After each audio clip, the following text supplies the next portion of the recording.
Today we're taking an in-depth look at our personal home. This project name is Tucked In Cottage on Bunker Hill, and in this video we're going to be looking at our kitchen and pantry and the living room.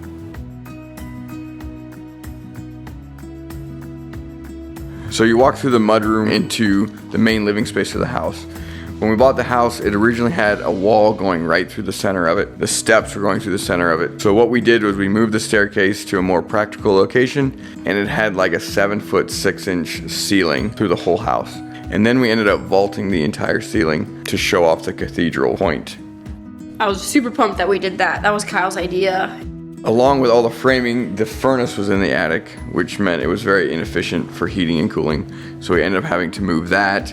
And you can see we had to run an exposed duct, through the vault of the ceiling. The house isn't very big, but having that big vaulted ceiling just makes it feel a lot bigger. Yeah, so we made the ceiling higher. We added all new windows to the house. But with doing that, I think we made just about everyone bigger. So overarching, I just wanted to keep the palette really light. It's like we mentioned, the house is smaller. So I painted light color walls, just a pretty cream color, and then white trim.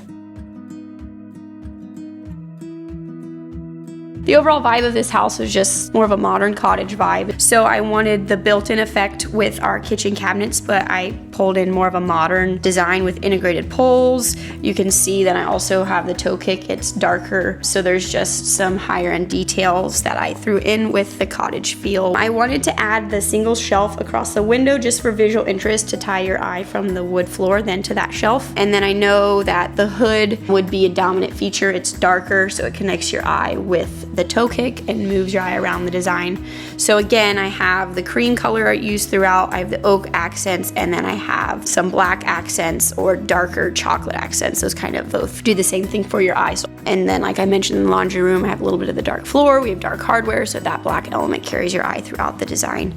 Because it's small, I went with a monochromatic design, so everything is the same color, but I just added texture. That's how you get visual interest. So the countertop is also half the backsplash. That just helps extend the space visually. I love this countertop. It's a Corian material, so it's not a natural stone, but it still gives an elevated look than like a laminate. And then I have Zalish tile, which I love, and that was one of my splurge items. I love the texture that it offers, and it's very pretty without being too dominant, because like I said, it is a smaller area. One thing I really want in my kitchen is a lot of prep and counter space, so I like not having anything in my island. As you can see, my oven and the sink are on the back wall. Again, it's not a huge kitchen, so I try to fit in components where I can to make the organization function really well. So I love my trash can component. The door above that is for cookie sheet storage.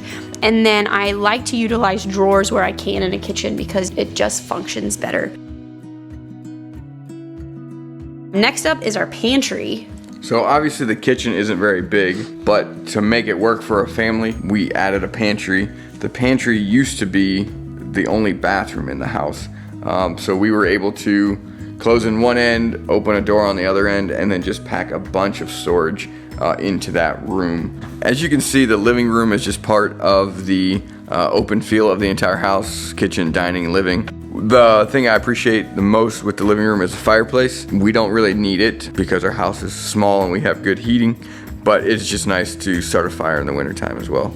And then we fit a custom sofa into the space that just works great to fill up the space and give us a maximum number of seating that we need. Because we knew we wanted the fireplace, then I wanted to incorporate firewood storage, which I suggest in any design where it's a real fire because that can just get messy. And then I like the texture that it adds to a room when you store firewood in the room. That's a point of emphasis along with, our TV, because we watch TV. I don't know why it's shameful to talk about your TV in your living room as an interior designer. But we have that white vertical slat bump out. That's kind of the point of emphasis. And I have the oak bookcase beside it. It draws your eye up, gives me a spot to style. And then I like the storage the cabinets offer underneath. It's a slim shaker style. Again, it ties in with the laundry room and the mudroom. And then I like the organic shape of our coffee table. It pulls in that oak accent and our kids use it all the time. And then another one of my favorites is the heat rolled steel railing that we have going down to the basement. Throughout the design, again, I just kept it light colors on the wall, and then I have the green accents that you can see in the sofa, and then I have my light oak accents that you can see in the fireplace and the coffee table. Thanks for watching. We hope you enjoyed this in-depth look at Project Tuckton Cottage on Bunker Hill.